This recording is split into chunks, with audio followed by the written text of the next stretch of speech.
Bismillahirrahmanirrahim. Alhamdulillahirabbil alamin. Wassalatu wassalamu ala al-mab'uts rahmatan lil alamin. Nabiyina Muhammad wa ala alihi wa sahbihi wa man tabi'ahum bi ihsanin ila yaumiddin. Amma ba'd.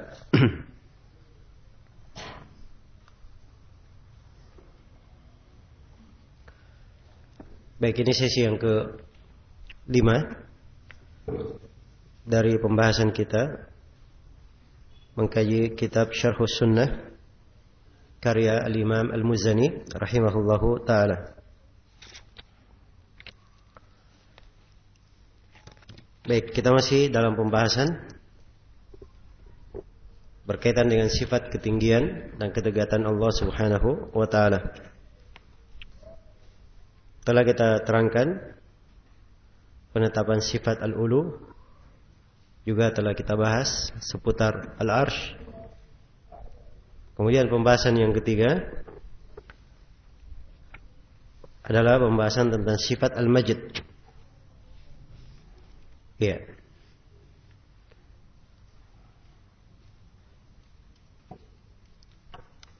Yang dikatakan oleh penulis di sini, alin ala arsyihi fi majdihi,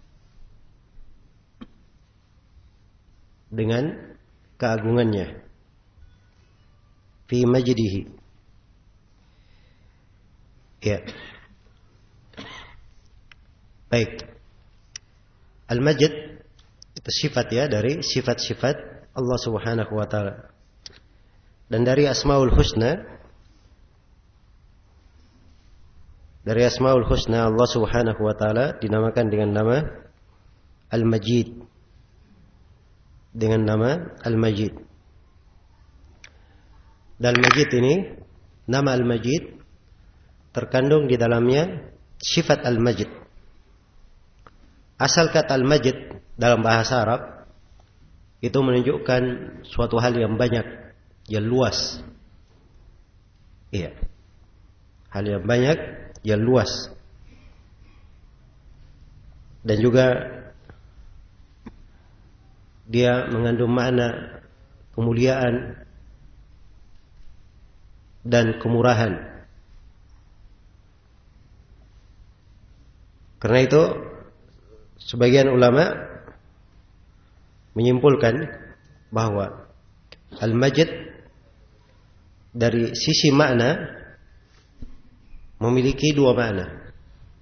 Makna yang pertama adalah asy-syaraf at-tam al-kamil, kemuliaan yang sempurna lagi lengkap. Makna yang kedua, as-sa'atu wal kathrah, keluasan dan jumlah yang banyak, keluasan dan kebanyakan. Iya. Itu makna al-majd. Dan Allah Subhanahu wa taala menyebut dirinya dengan nama Al-Majid di dua tempat dalam Al-Quran. Rahmatullahi wa barakatuhu alaikum ahlal bait innahu hamidun majid. Rahmat Allah dan keberkahannya terhadap kalian wahai ahlul bait, sungguhnya dia itu maha hamid, maha terpuji, lagi maha majid. Dan di tempat yang kedua, di surah Al-Buruj, wa huwal ghafurul wadud dzul arsyil majid. Iya, dibacaan kebanyakan qurra Al-Majidu, dzul arsyil majidu, yang artinya maha memiliki Al-Majd. Iya. Untuk nama Al-Majd ini disebutkan oleh Syekh Abdurrahman bin Nasir As-Sa'di rahimahullahu taala bahwa ya,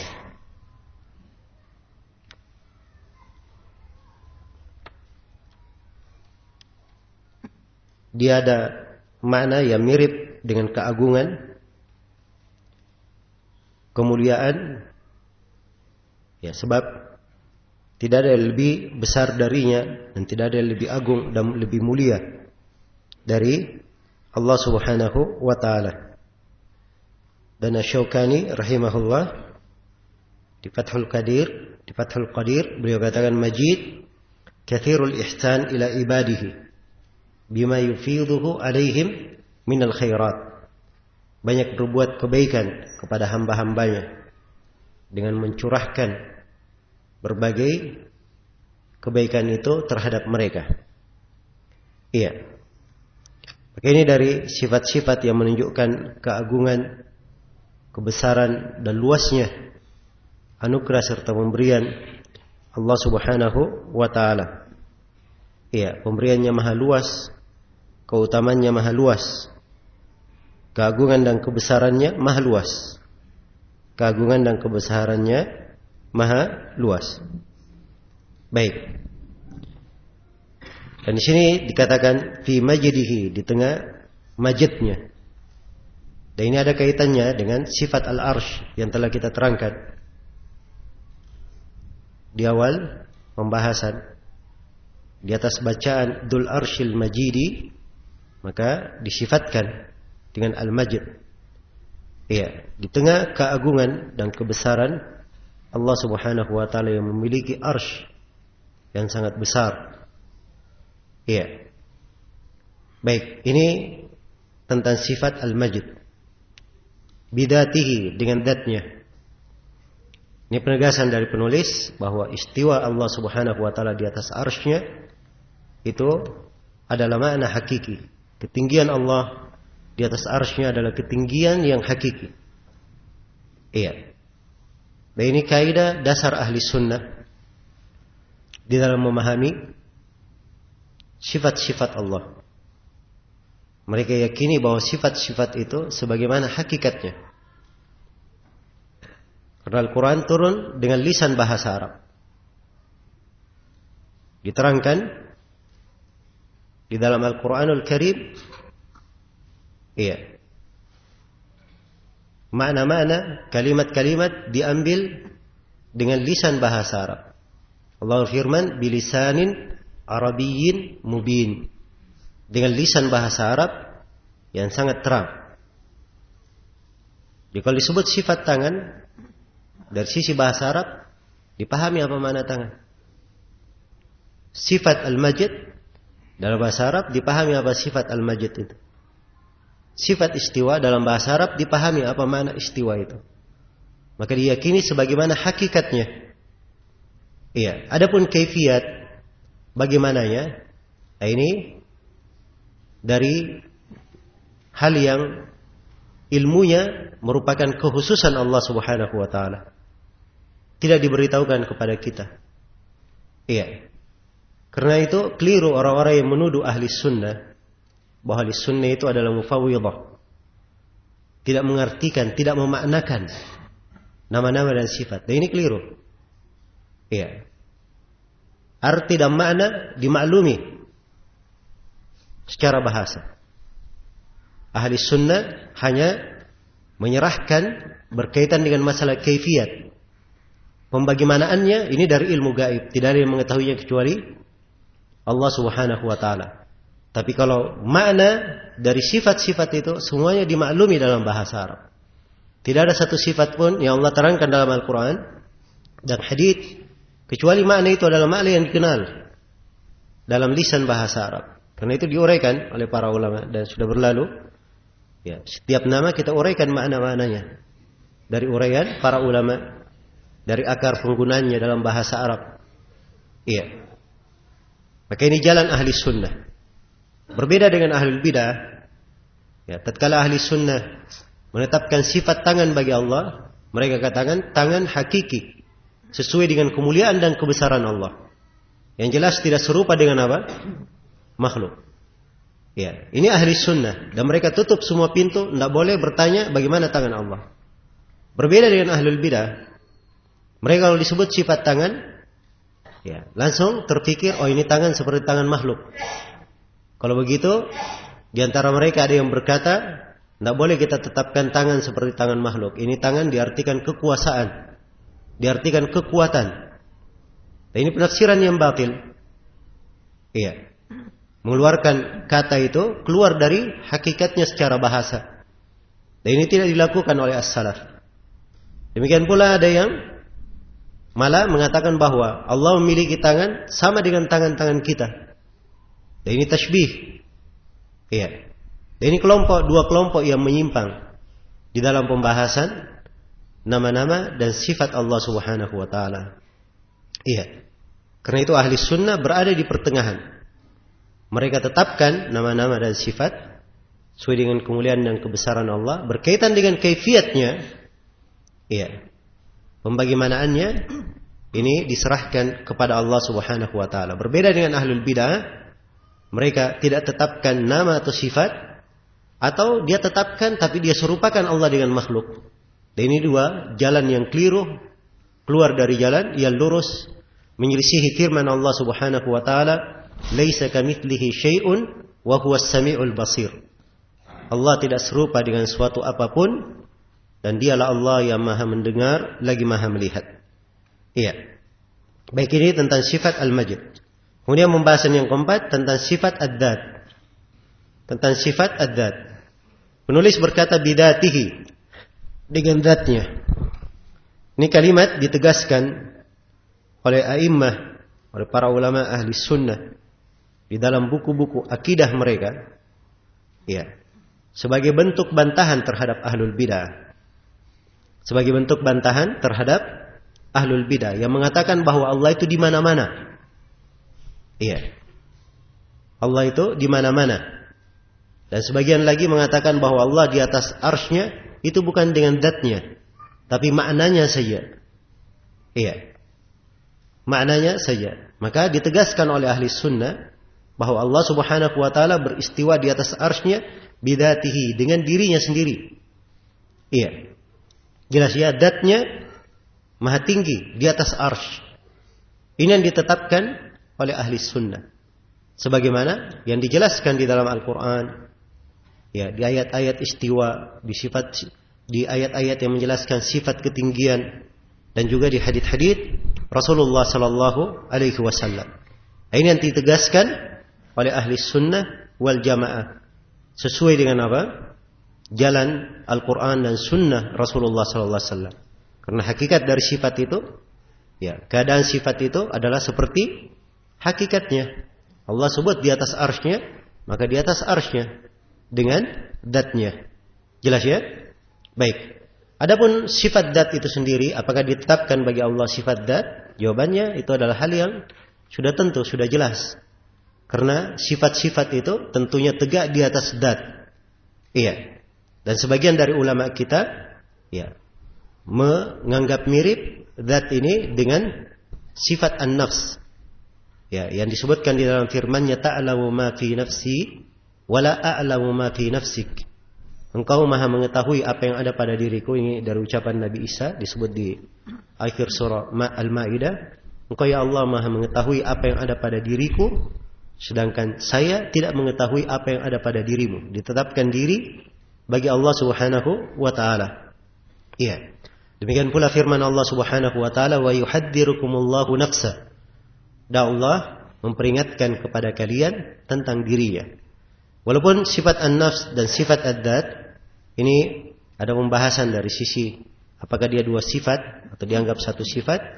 Ini ada sedikit pembahasan, tapi secara umum ya, penetapan dzat bagi Allah Subhanahu wa taala ini adalah hal yang dimaklumi ya di kalangan ahli sunnah.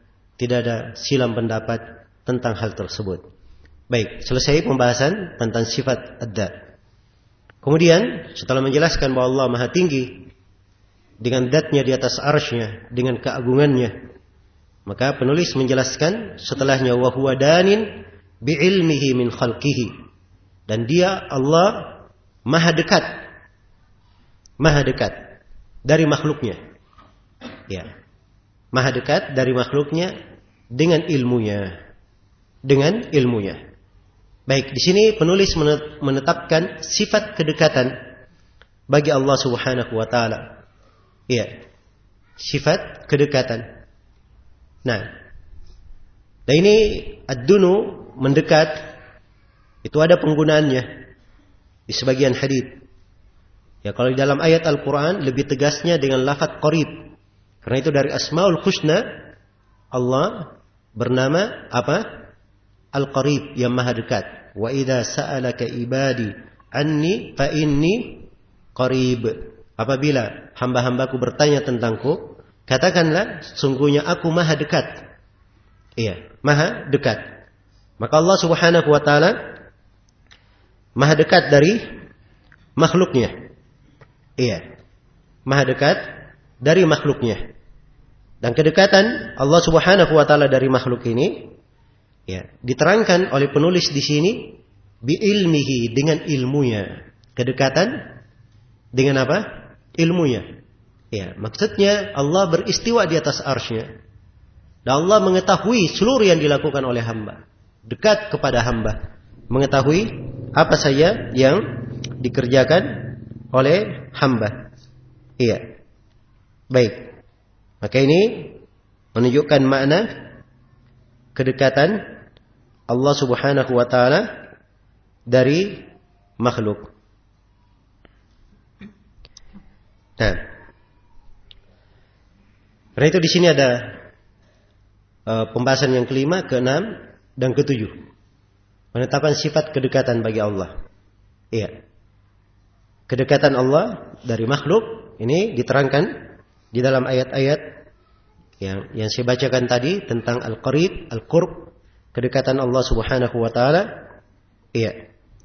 Kemudian juga di antara ayat yang menunjukkan hal ini adalah ayat-ayat yang menunjukkan ma'iyah, kebersamaan Allah Subhanahu wa taala.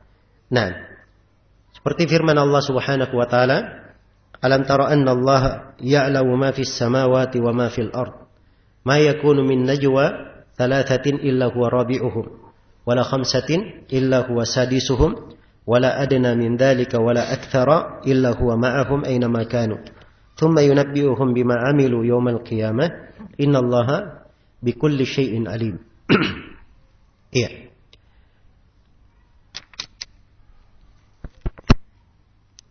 Baik. Allah berfirman, "Tidakkah engkau melihat bahwa Allah Maha mengetahui apa yang di langit dan apa yang di bumi?"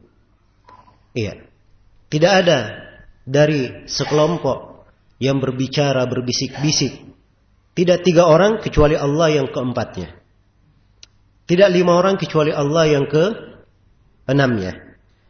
Dan tidak kurang daripada itu, tidak pula lebih daripada itu, kecuali Allah bersama mereka dimanapun mereka berada. Penyebutan kebersamaan.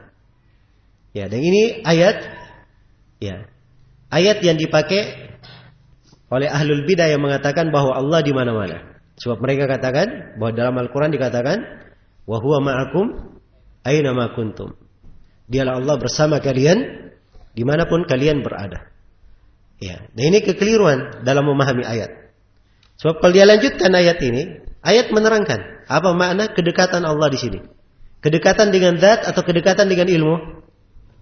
Kedekatan dengan ilmu. Karena itu di akhir ayat dikatakan, ya, "Tsumma yunabbi'uhum bima 'amilu yaumal qiyamah." Kemudian Allah akan memberitakan kepada mereka amalan-amalan mereka pada hari kiamat. Allah tutup, "Innallaha bikulli syai'in alim." Sungguhnya Allah Maha mengetahui segala sesuatu. Ditutup dengan apa? Penyebutan sifat nama Allah Al-Alim yang mengandung sifat ilmu. Menunjukkan bahwa kebersamaan di sini, kebersamaan bermakna apa? Bermakna mengetahui. Iya. Di ayat yang lain yang memperjelas, ya, Allah berfirman kepada Nabi Musa dan Nabi Harun, ya, supaya mereka berdua pergi mendatangi Fir'aun. Ya. Dan Allah berfirman, "Innani ma'akuma." Sesungguhnya aku bersama kalian berdua. Ya. Kebersamaan bagaimana? Sama-sama pergi begitu? Hah? Jawabannya tidak. Diterangkan dalam kelanjutan ayat. "Asma'u wa ara." Aku Maha mendengar dan Maha melihat. Ini bentuk dari apa? Ilmu, kebersamaan yang sifatnya ilmu. Perhatikan ya, hujjah-hujjah jelas. Iya. Bahkan dari sisi bahasa pun orang paham. Kalau dikatakan si A bersama si B, belum tentu dia berkumpul jasadnya di situ. Ya, saya berkata kepada kawan, ya, oh tenang saja, si fulan bersama saya. Maksudnya bersama saya dia mendukung saya. Ya. Dan bukan artinya dia waktu itu ada sama saya. Demikian pula ucapan manusia, saya berjalan ya bersama bulan. Maksudnya berjalan bersama apa? Cahaya bulan di malam hari. Iya. Apakah bulan ada di sampingnya berjalan bersama-sama? Ya, jawabannya tidak. Ya dari sisi bahasa, kebersamaan itu tidak menunjukkan makna bercampur. Iya. Makna bercampur. Nah, ini yang keliru ahlul bidah di dalam memahaminya. Iya. Karena memang dasarnya jahil terhadap ayat-ayat Al-Quran dan hadits dan tidak mengerti konsekuensi dari sisi apa? Bahasa. Ini yang menjatuhkan mereka di dalam berbagai kekeliruan. Nah, karena itu di sini indah sekali. Penulis rahimahullahu taala menerangkan sifat kedekatan Allah. Kemudian beliau tafsirkan bahwa sifat kedekatan itu adalah bermakna apa? Kedekatan ilmu. Bermakna kedekatan ilmu. Iya. Dan kadang ada makna kedekatan yang lainnya ditafsirkan oleh para ulama. Ya, saya beri contoh sebuah ayat yang juga ayat ini perlu diperjelas maknanya. Sebab ini juga kadang digunakan bukan pada tempatnya. Iya, oleh sebagian orang. Yaitu firman Allah Subhanahu wa taala di surah Qaf, "Wa laqad khalaqnal insana wa na'lamu ma tuwaswisu bihi nafsuh wa nahnu aqrabu ilaihi min hablil warid." Sungguh kami telah menciptakan manusia dan kami maha mengetahui apa yang dibisikkan oleh jiwanya. Iya.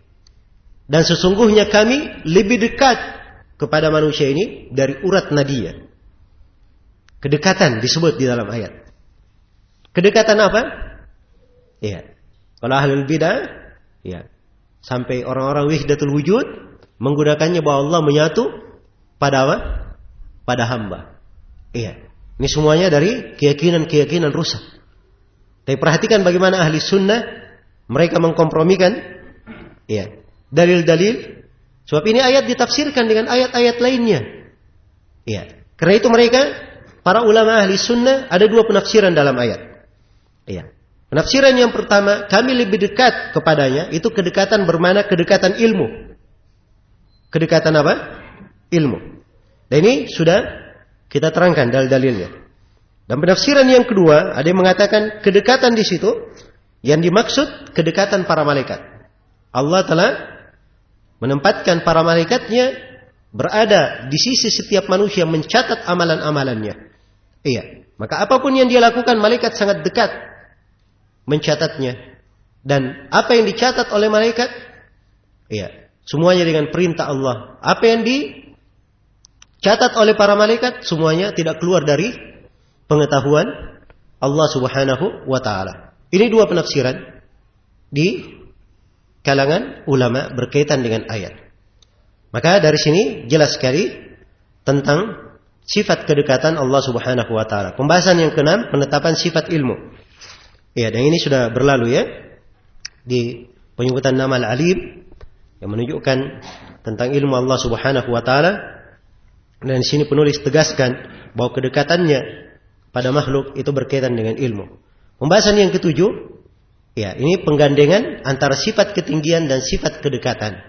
Nah, ini cara mengkompromikannya. Sebab kadang sebagian orang menganggap masalah, ya, kalau Allah maha tinggi di atas arsy-Nya, ya, berarti itu bertentangan dengan sifat kedekatan Allah yang dikatakan bahwa Allah maha dekat dengan apa? Dengan makhluknya. Iya. Maha dekat dengan makhluknya. Nah, ini apa? Pemikiran yang mempertentangkan seperti ini tidak berasal dari syariat kita. Iya, tapi itu berasal dari pemikiran yang menyelisihi Al-Quran dan Sunnah Rasulullah Sallallahu Alaihi Wasallam. Adapun setelah kita memahami sifat ketinggian Allah dan apa makna kedekatan Allah, sangat mudah sekali mengkompromikannya. Iya, dikatakan bahwa Allah beristiwa di atas arsy-Nya. Allah dengan zatnya maha tinggi di atas arsy-Nya. Dan Allah maha dekat kepada hamba. Iya. Karena Allah mengetahui segala yang dilakukan oleh hamba. Inilah cara mengkompromikan penggandengan antara sifat ketinggian Allah dan sifat apa? Kedekatan Allah kepada makhluk. Iya. Di dalam Al-Aqidah Al-Wasithiyah, Syekhul Islam Ibnu Taimiyah membahasakannya dengan kalimat yang indah. Kata beliau, aliyun fi dunuwihi, qaribun fi uluwihi. Allah itu maha tinggi di tengah kedekatannya kepada makhluk. Dan Allah maha dekat di tengah ketinggiannya di atas makhluk. Ya, perhatikan ya bahasa-bahasa para a'immah. Indah sekali dalam membahasakan apa? Di dalam membahasakan akidah. Allah maha tinggi, sekaligus Allah maha dekat. Allah maha dekat. Dan ini tidak bertentangan. Iya, tidak bertentangan. Tidak secara bahasa, tidak pula secara makna. Iya. Sebab kedekatan tidak harus menunjukkan kebersamaan, bercampur. Iya. Bergandengan langsung secara dat. Tapi kedekatan yang dimaksud adalah kedekatan apa? Kedekatan dengan ilmunya. Dan ini tidak bertentangan dengan Allah Subhanahu wa ta'ala beristiwa di atas arsy-Nya. Jelas ya? Baik. Demikian pula dari sifat-sifat, walaupun di sini penulis tidak menerangkannya, adalah sifat an-nuzul. Allah disifatkan dengan sifat turun. Ya. Inna rabbakum yanzilu ila sama'id dunya fi thuluthul laili al-akhir. Sungguhnya Rabb kalian turun di langit dunia pada sepertiga malam terakhir. Sifat turun tidak bertentangan dengan sifat istiwa. Ya. Tidak ada hal yang mempertentangkannya. Ketinggian dan turun tidak memberikan apa? Makna pertentangan. Iya. Maka sekali lagi, ya, kaidah dasar di dalam memahami sifat-sifat itu indah. Apa yang ditetapkan oleh Allah, ditetapkan oleh Rasulnya, kita imani. Iya. Kita imani. Masuk di dalam kaifiat, seorang menutup pintu. Jangan sampai dia masuk di dalam hal-hal yang seperti itu. Iya. Jangan dia masuk dalam hal-hal yang seperti itu. Kemudian jangan dia pertentangkan antara sifat-sifat yang Allah Subhanahu wa ta'ala tetapkan untuk dirinya. Baik. Saya kira selesai ya pembahasan ini. Kemudian di pembahasan berikutnya penulis rahimahullahu ta'ala menguraikan tentang masalah keimanan kepada takdir. Kata beliau rahimahullah, ahata ilmuhu bil umur wa anfadha fi khalqihi sabiqal maqdur wa huwal jawadul ghafur ya'lamu kha'inatal a'yun wa ma tukhfi as-sudur fal khalqu amiluna bisabiqi ilmihi wa nafiduna lima khalaqahum lahu min khairin wa syarr wa la yamlikuna li anfusihim min at-ta'ati naf'a ولا يجدون إلى صرف المعصية عنها دفعا خلق الخلق بمشيئته من غير حاجة كانت به. Iya. Ini sejumlah pembahasan berkaitan dengan masalah takdir. Iya.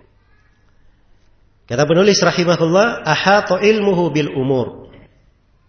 Ilmu Allah meliputi segala perkara. Wa anfadha fi khalqihi sabiqal maqdur, dan takdirnya, ya, takdir yang telah terdahulu harus berjalan pada makhluknya. Wa huwal jawadul ghafur, dan dia yang maha baik lagi maha pengampun. Ya'lamu kha'inatal a'yun wa ma tukhfis sudur, dia maha mengetahui pandangan mata yang berkhianat dan segala sesuatu yang disembunyikan oleh hati. Iya. Fal khalqu amiluna bisabiqi ilmihi. Oleh karena itu, para makhluk beramal berdasarkan ilmunya yang telah mendahului. Wa nafiduna lima khalaqahum lahu min khairin wa syarr. Dan mereka melaksanakan segala sesuatu yang mereka diciptakan untuk itu, baik berupa kebaikan maupun kejelekan. La yamlikuna li anfusihim min at-ta'ati naf'a. Mereka tidak memiliki manfaat berupa ketaatan. Wala yajiduna ila sarfil ma'siyati anha daf'a. Tidak pula mendapatkan penolak untuk menghindarkan maksiat dari diri-diri mereka. Khalaqal khalqa bimasyiatihi min ghairi hajatin kanat bih. Dia menciptakan makhluk dengan kehendaknya tanpa memiliki keperluan sedikit pun kepada mereka. Iya. Ini 8 pembahasan berkaitan dengan masalah takdir. Yang pertama, penulis terangkan tentang luasnya ilmu Allah Subhanahu wa taala. Ahata ilmuhu bil umur.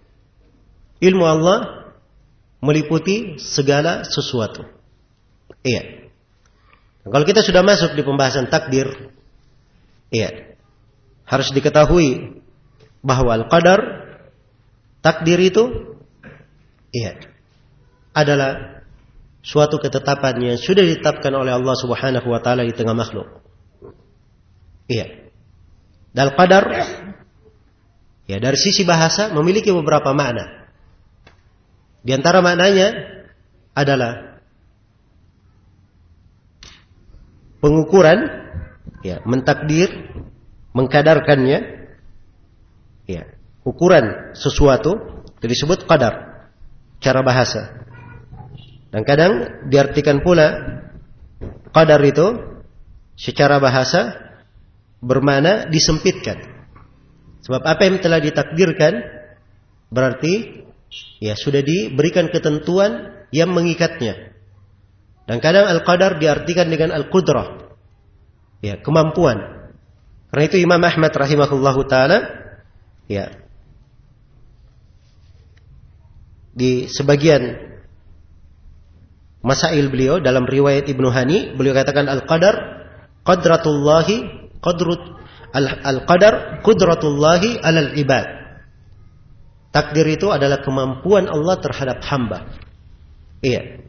Kemampuan Allah terhadap hamba. Dan yang dimaksud dengan takdir, ya, dari sisi syarak, ini disimpulkan oleh para ulama, diambil dari pokok-pokok keimanan kepada takdir tersebut. Iya. Karena itu tentang definisi takdir ini, Syekh Ibnu Utsaimin rahimahullahu taala menjelaskan apa makna al-qadar itu secara istilah. Iya. Kata beliau rahimahullah, al-qadar ma qaddarahu Allah fil azal. Iya. Ma qaddarahu Allah fil azal ay yakun binaan ala ilmihi as-sabiq bil asya' qabla kauniha wa kitabatihi laha qabla khalqiha. Takdir itu adalah apa yang Allah takdirkan di al-azal, dari semenjak dahulu. Apa yang Allah takdirkan akan terjadi dari semenjak dahulu. Dibangun di atas ilmu Allah yang terdahulu. Iya. Akan perkara-perkara yang akan terjadi. Dan penakdiran adalah penulisan dan ditulis takdir tersebut sebelum diciptakannya. Iya. Ini definisi yang disebut oleh Syekh Ibnu Utsaimin rahimahullahu taala. Iya. Pokok keimanan kepada takdir itu diuraikan oleh para ulama, dibangun di atas 4 dasar kaidah. 4 dasar keyakinan. Iya. Yang wajib diimani berkaitan dengan apa? Takdir Allah Subhanahu wa taala. Dan ini yang diuraikan oleh penulis sebagiannya. Dan insyaallah saya akan uraikan 4 dasar ini sekaligus kita akan terangkan nanti pelengkap-pelengkap yang menguatkan 4 dasar tersebut. Ya, cuma sebelumnya saya ingin jelaskan bahwa keimanan kepada takdir ini adalah rukun iman yang ke-6. Rukun iman yang ke-6. Dan penetapan keimanan kepada takdir itu ditunjukkan di dalam Al-Qur'anul Karim dan dijelaskan di dalam hadits-hadits Rasulullah sallallahu alaihi wasallam. Dari ayat Al-Qur'an yang menunjukkan keimanan kepada takdir adalah firman Allah Subhanahu wa taala, "Inna kulla syai'in khalaqnahu biqadar."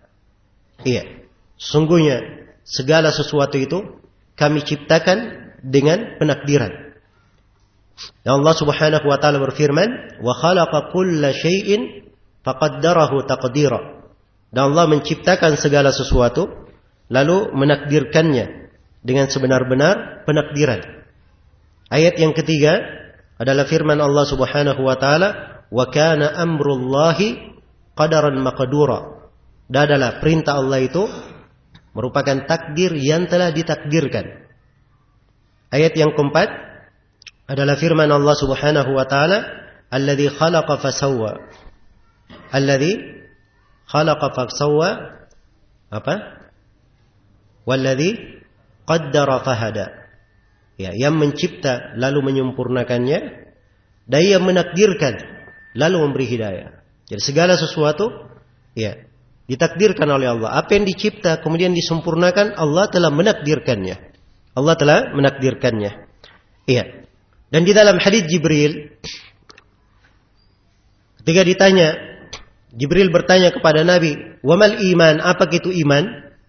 Maka Nabi sallallahu alaihi wasallam menjawab, "An tu'mina billahi wa malaikatihi wa kutubihi wa rusulihi wal yawmil akhir wa tu'mina bil qadari khairihi wa syarrihi."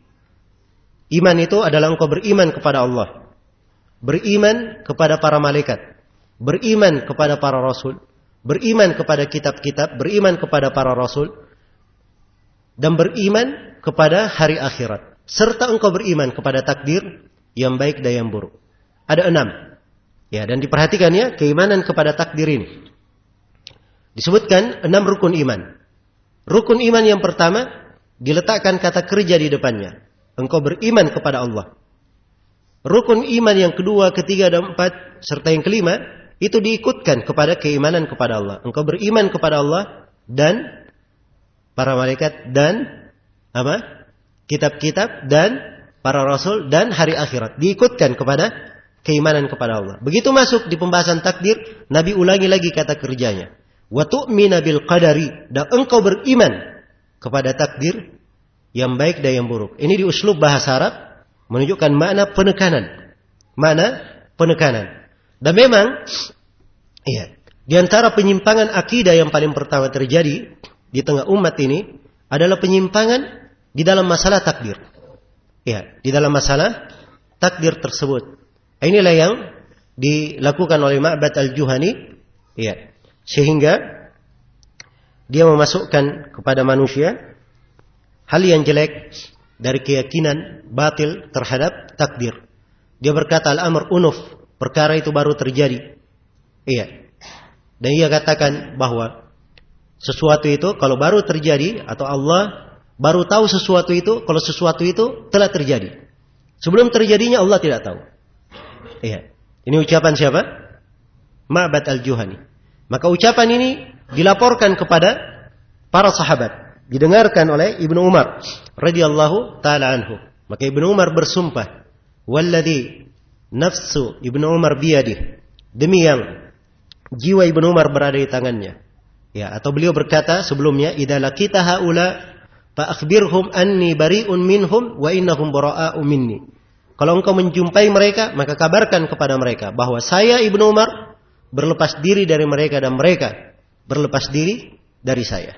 Kemudian Ibnu Umar bersumpah, andai kata mereka memiliki emas sebesar gunung Uhud, lalu mereka infakkan di jalan Allah, Allah tidak akan menerima dari mereka sampai mereka beriman kepada apa? Beriman kepada takdir. Maka keimanan kepada takdir ini adalah pokok keimanan. Tidak akan syah keislaman seorang hamba dan keimanannya kalau dia tidak beriman kepada takdir Allah Subhanahu wa taala. Dan segala sesuatu telah ditakdirkan. Iya. Saya tadi bacakan hadits Abdullah bin Amr bin As di pembahasan tentang Al-Arsh. Kataballahu maqadir al-khalaiq. Allah telah menulis takdir-takdir makhluk. Qabla yakhluqas samawati wal ard bi 50,000 sana. 50,000 tahun sebelum diciptakannya langit dan bumi. Jadi 50,000 tahun sebelum langit dan bumi diciptakan, segala sesuatu telah ditakdirkan. Dan pena yang menulis, ketika diperintah menulis, Allah berfirman, "Uktub bima huwa kain ila yaumil qiyamah." Tulis apa yang akan terjadi hingga hari kiamat. Hingga hari kiamat. Iya. Karena itu keimanan kepada takdir dibangun di atas 4 dasar pokok. Yang siapa yang keluar dari 4 dasar pokok ini, dia tidak dianggap beriman kepada apa? beriman kepada takdir. Yang pertama, dia wajib untuk meyakini, mengimani bahwa segala yang ditakdirkan Allah mengetahuinya. Segala yang ditakdirkan Allah mengetahuinya. Ini dasar yang pertama. Dalil-dalil tentang hal ini insyaallah akan kita uraikan. Kemudian dasar yang kedua, kita wajib mengimani bahwa segala yang ditakdirkan itu telah tercatat di Allahul Mahfuz. Sudah ditulis semua yang ditakdirkan itu. Apa saja yang ditakdirkan, Allah Subhanahu wa taala telah menulisnya. Telah mencatatnya. Baik. Dan banyak dalil yang menunjukkan tentang hal tersebut. Di antaranya adalah firman Allah Subhanahu wa taala, "Wa kulla syai'in ahsainahu fi imamin mubin." Segala sesuatu kami telah hitung dengan detail dalam sebuah imam yang sangat jelas, yaitu di Lauhul Mahfuz. Dan juga di antara ayat yang menunjukkan tentang penulisan takdir adalah firman Allah, "Alam ta'lam anna Allah ya'lamu ma fis sama'i wal ard. Inna dzalika fi kitab. Inna dzalika 'ala Allah yasir." Tidakkah kamu tahu bahwa Allah Maha mengetahui apa yang di langit dan di bumi? Seluruh hal tersebut ada di dalam sebuah kitab. Seluruh hal tersebut adalah sangat mudah bagi Allah Subhanahu wa taala.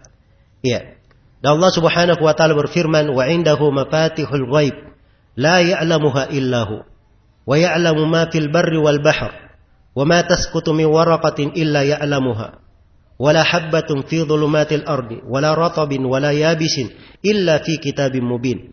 Allah mengetahui kunci-kunci gaib. Di sisinya kunci-kunci gaib itu. Tidak ada yang mengetahui kunci gaib itu kecuali Dia. Allah Maha mengetahui apa yang ada di daratan dan di lautan. Apa saja dari dedaunan yang berjatuhan, Allah mengetahuinya. Tidak ada biji di kegelapan malam yang jatuh, tidak pula yang kering, tidak pula yang basah, kecuali semuanya tercatat di dalam kitab yang sangat terang. Kitab yang sangat jelas. Inilah Al-Lauh Al-Mahfuz. Seluruh takdir telah tercatat di situ. Nabi sallallahu alaihi wasallam telah bersabda, "Rufi'atil aqlam, jaffatis suhuf, wa rufi'atil aqlam." Atau rufi'atil aqlam wa jaffatis suhuf. Telah diangkat pena-pena yang mencatat dan lembaran-lembaran yang mencatatnya telah kering. Segala penakdiran sudah selesai ditakdirkan. Maka apa yang ditakdirkan itu, apa yang ditakdirkan semuanya tercatat di Allahul Mahfuz. Maka ini dari hal yang wajib diyakini. Siapa yang tidak meyakini hal tersebut, maka dia keluar dari keimanan terhadap takdir. Tidak dianggap beriman kepada takdir. Hanya saja perlu diketahui bahwa pencatatan takdir itu disebutkan oleh para ulama pada ada 5 catatan takdir itu. Yang pertama ada catatan takdir di Lauhul Mahfuz, dan ini bersifat keseluruhan. Kemudian ada catatan ketika diambil janji terhadap ruh-ruh anak Adam di alam ruh. Kemudian yang ketiga ada pencatatan takdir ketika ditiupkan ruh ke janin di perut ibu, di mana dicatat di situ rezekinya, ajalnya, amalannya, dia beruntung atau merugi. Kemudian catatan yang keempat adalah penakdiran tahunan. Penakdiran tahunan, yaitu di malam Lailatul Qadar. Dan yang kelima adalah penakdiran harian. Kulla yaumin huwa fi sya'an. Setiap harinya Allah Subhanahu wa taala dalam suatu urusan. Itu ditafsirkan oleh para ulama dengan penakdiran. Baik. Jadi ini 5 pencatatan takdir. Semua yang tercatat pada 4, itu sudah lengkap pencatatannya di mana? Di Lauhul Mahfuz. Sudah lengkap pencatatannya di Lauh Al-Mahfuz. Jelas ya? Jadi kalau kita paham pencatatan ini, tidak perlu bingung seorang itu membaca hadits. Misalnya dia baca hadits riwayat Bukhari Muslim, man sarrahu ayyubasatalahu fi atharihi wa yunsa'al ayyubasatalahu fi rizqihi wa yunsa'alahu fi atharihi falyasir rahimahu. Siapa yang bergembira rezekinya dilapangkan, ajalnya dipanjangkan, maka hendaknya dia sambung silaturahmi. Ada yang bertanya, kalau memang menyambung silaturahmi, menambah rezeki, memperpanjang ajal, berarti bisa berubah ajal dan rezeki itu. Ya, kalau berubah berarti catatan berubah. Kan begitu? Ya, ini pertanyaan orang yang tidak paham pencatatan apa? Takdir. Tapi kalau dia paham ada 5 pencatatan takdir, maka ini pertanyaan tidak akan menjadi masalah. Iya. Sebab kalau terjadi perubahan di salah satu catatan, semua perubahan itu sudah tercatat di mana? Di Lauhul Mahfuz. Karena itu tidak bertentangan. Tidak bertentangan. Baik. Jelas ya sampai sini. Jadi selesai. Ya, dasar yang kedua dari keimanan kepada takdir, yaitu kita wajib mengimani bahwa segala yang ditakdirkan, ya, Allah Subhanahu wa taala telah mencatatnya di Lauhul Mahfuz. Kemudian yang ketiga dari tingkatan keimanan kepada takdir, bahwa apa yang ditakdirkan itu Allah menghendakinya. Allah menginginkannya. Iya. Allah menginginkannya. Karena tidak ada ya suatu apapun di langit dan di bumi ini keluar dari kehendak Allah Subhanahu wa taala. Allah berfirman, "Innama amruhu idza arada syai'an ay yaqula lahu kun fayakun." Sungguhnya perintah Allah itu, kalau Allah menghendaki sesuatu, dia hanya berkata kun, terjadilah, maka terjadilah sesuatu tersebut. Iya. Semuanya dikembalikan kepada kehendak Allah Subhanahu wa taala. Dan Allah berfirman, "Walakinnallaha yaf'alu ma yurid." Sungguhnya Allah mengerjakan apa yang dia kehendaki. Dan Allah berfirman, "Fa'alul lima yurid." Yang maha mengerjakan apa yang dia kehendaki. Dan Allah Subhanahu wa taala berfirman, "Qulillahumma malikal mulki tu'til mulka man tasha' wa tanzi'ul mulka mimman tasha' wa tu'izzu man tasha'u wa tudhillu man tasha'u biyadikal khair innaka ala kulli syai'in qadir." Katakanlah, ya Allah yang maha memiliki kekuasaan. Engkau memberi kekuasaan kepada siapa yang kau kehendaki. Iya. Dan engkau mencabut kekuasaan dari siapa yang kau kehendaki. Engkau memberi kepada siapa yang engkau memuliakan siapa yang engkau kehendaki. Dan engkau menghinakan siapa yang engkau kehendaki. Di tanganmu lah segala kebaikan. Sesungguhnya engkau maha mampu atas segala sesuatu. Maka ini bagian dari ayat-ayat yang menunjukkan akan kehendak Allah atas sesuatu yang terjadi. Tidak ada sesuatu apapun yang terjadi kecuali Allah Subhanahu wa taala menghendakinya. Allah menginginkannya. Iya. Jelas ya? Karena tidak mungkin ya. Ya, dikatakan Allah maha mampu, maha berkuasa. Kemudian tiba-tiba terjadi di tengah kekuasaannya sesuatu yang Allah tidak kehendaki. Ini mungkin atau tidak? Tidak mungkin. Ini kalau dikatakan terjadi sesuatu di tengah kekuasaan Allah, apa yang Allah tidak kehendaki, itu celaan terhadap kebesaran dan keagungan Allah Subhanahu wa taala. Baik. Jadi ini dasar yang keberapa? Yang keempat. Kemudian dasar yang kelima, Dasar yang ketiga tadi ya. Kemudian dasar yang keempat, iya. Dasar yang keempat, Allah Subhanahu wa taala yang mengadakan seluruh makhluk dan menciptakannya. Iya. Apa yang telah ditakdirkan ada, Allah yang mengadakannya. Allah yang menciptakannya. Iya. Allah yang menciptakannya. Ini wajib untuk diyakini.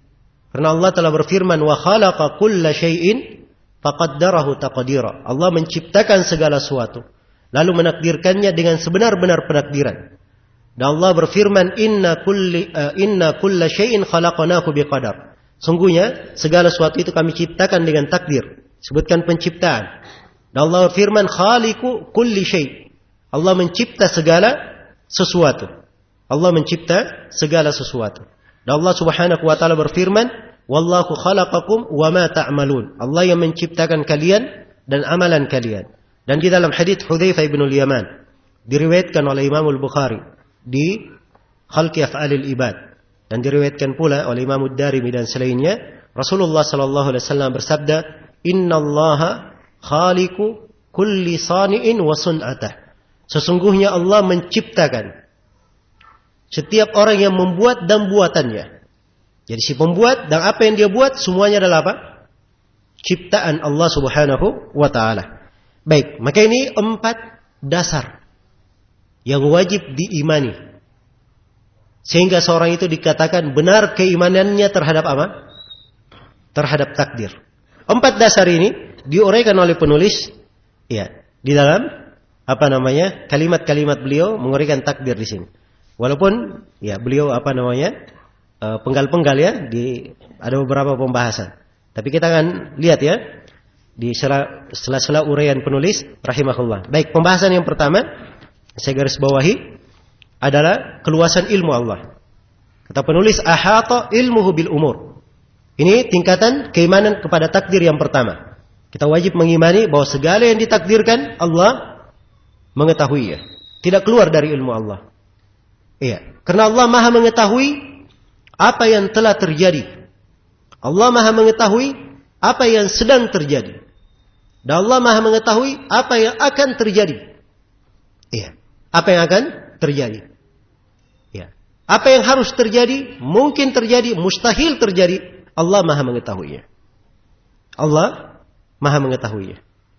Bahkan lebih luas daripada itu, ya, dari ilmu Allah Subhanahu wa taala, Allah Subhanahu wa taala mengetahui apa yang tidak akan terjadi, mustahil terjadi.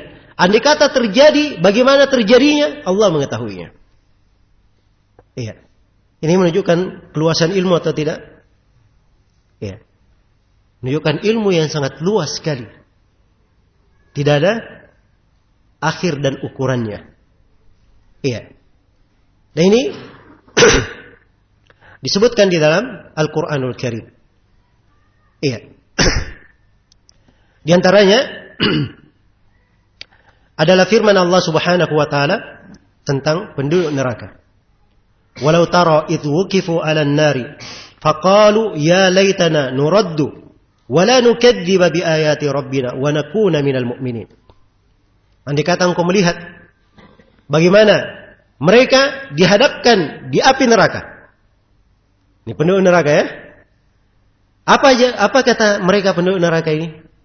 Ya, wahai andai kata kami dikembalikan ke dunia. Kalau kami dikembalikan, ya, kami tidak akan menolak ayat-ayat Rabb kami dan pasti kami akan menjadi orang yang beriman. Sekarang pertanyaan, mungkinkah orang yang di dalam neraka kembali lagi ke dunia? Mungkin atau tidak? Tidak mungkin. Jelas ya? Tapi Allah kabarkan di dalam ayat. Andai kata mereka dikembalikan ke dunia, ya. Sekaligus Allah kabarkan, kalau mereka dikembalikan, apa yang mereka lakukan? Dikabarkan. Jelas ya? Itu mana ucapan saya tadi ya? Allah Maha mengetahui apa yang tidak akan terjadi. Andai kata terjadi, bagaimana terjadinya? Allah mengetahuinya. Iya. Karena itu di kelanjutan ayat dikatakan bal badalahum ma kanu yukhfuna min qabl walau ruddu la'adu ila ma nuhu an. Bahkan hanya tampak dari mereka apa yang dulunya mereka sembunyikan. Allah terangkan andai kata mereka dikembalikan ke dunia, pasti mereka akan mengulangi perbuatan mereka. Iya. Baik, maka ini di antara ayat-ayat yang menunjukkan keluasan ilmu Allah Subhanahu wa taala. Iya. Karena itu penulis tegaskan di sini, ahata ilmuhu bil umur. Ilmu Allah meliputi segala perkara. Wa anfadha fi khalqihi sabiqal maqdur. Ya, ini pembahasan yang kedua. Takdir Allah berjalan di tengah makhluk. Iya. Takdir yang telah terdahulu harus berjalan pada makhluknya. Harus berjalan pada makhluk. Apa yang ditakdirkan itu sudah selesai. Iya. Rufi'atil aqlam wa jaffatis suhuf. Pena-pena yang menulis itu sudah diangkat. Sudah diangkat. Dan lembaran-lembaran yang menulisnya sudah kering. Ya. Segala yang ditakdirkan sudah selesai. Dan pena ketika dicipta oleh Allah, kemudian diperintah menulis, Allah perintah untuk menulis bima huwa kain ila yaumil qiyamah. Menulis apa yang akan terjadi hingga hari kiamat. Hingga hari kiamat. Iya. Dan apa yang Allah takdirkan itu pasti berjalan di tengah makhluk. Iya, pasti berjalan di tengah makhluk. Dan disinilah keindahan seorang hamba yang beriman kepada takdir. Iya. dia tenang dalam kehidupannya. Sebab dia tahu bahwa segala yang berjalan itu sudah merupakan ketentuan Allah Subhanahu wa taala. Ketika dia bergembira tidak terlalu bergembira. Ketika dia sedih juga tidak terlalu dia sedih. Karena keimanannya terhadap apa? Takdir Allah Subhanahu wa taala. Iya, baik. Kemudian pembahasan yang ketiga dan keempat disebutkan di sini dua nama. Ya. Wa huwal Jawadul Ghafur. Dan dialah Allah Al-Jawad dan Al-Ghafur. Al-Jawad ini nama disebut dalam sebagian hadis ya. Disebut dalam sebagian hadis. Ya. Oleh penulis rahimahullahu taala beliau tetapkan atau beliau sebut sebagai nama. Ya. Dan di dalam masalah haditsnya saya tidak hadirkan sekarang tentang derajatnya. Ya. Jadi andai kata misalnya haditsnya juga tidak kuat dari sisi riwayat, ini masuk dalam bab pengabaran. Ya. Dan Syekh Zaid Al-Madkhali ya hafizahullah taala menafsirkan tentang nama Al-Jawad ini, kata beliau aidul jud ala ibadihi wal karam wal ihsan wal fadl, yaitu yang maha memiliki jud, kedermawanan terhadap hamba-hambanya. Ya, memberikan kemuliaan, perbuatan baik dan keutamaan untuk mereka. Nah, maka namanya Al-Jawad dan dari sifatnya Al-Jud yang merupakan kemuliaan, memberikan keutamaan dan memberikan kebaikan kepada makhluk-makhluk dengan berbagai bentuknya di atas berbagai tingkatannya. Iya. Itu nama Al-Jawad. Ya, dan kalau ingin dihitung dari kebaikan-kebaikan Allah Subhanahu wa taala kepada makhluknya, ya, maka ini sangat banyak sekali. Karena nikmat-nikmat Allah Subhanahu wa taala tidak bisa dihitung dan tidak bisa dijumlah. Wa in ta'uddu ni'matallahi la tuhsuha. Kalau kalian ingin menghitung nikmat-nikmat Allah, kalian tidak akan mampu untuk menjumlahnya. Iya. Kemudian nama berikutnya Al-Ghafur, yang maha mengampuni. Iya. Dibawakan dua nama ini tepat ya berkaitan dengan masalah takdir Allah. Apa yang Allah takdirkan? Iya. Itu tidak keluar dari kedermawanan dan kemurahan Allah.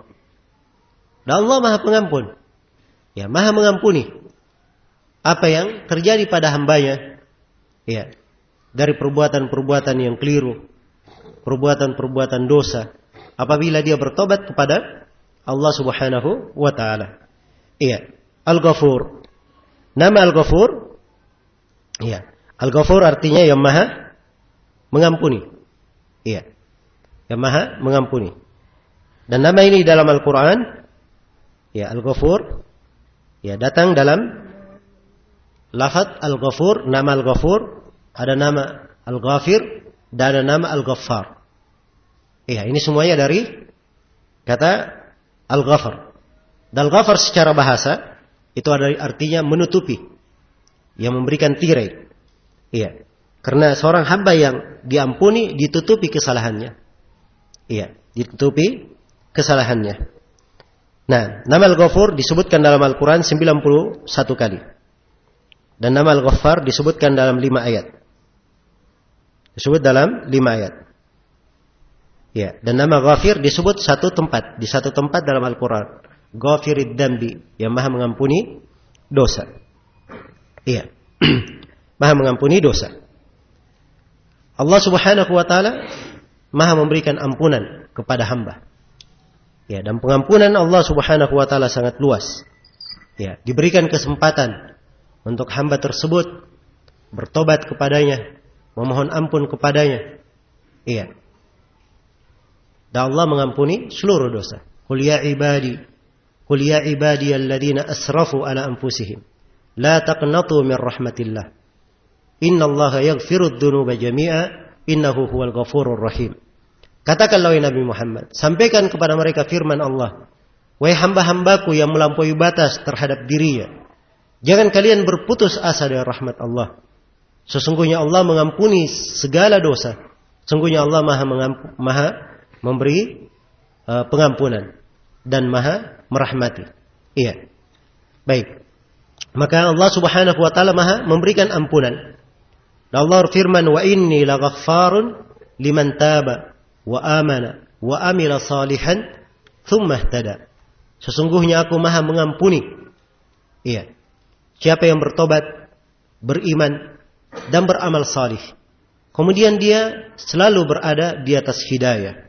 Selalu berada di atas hidayah.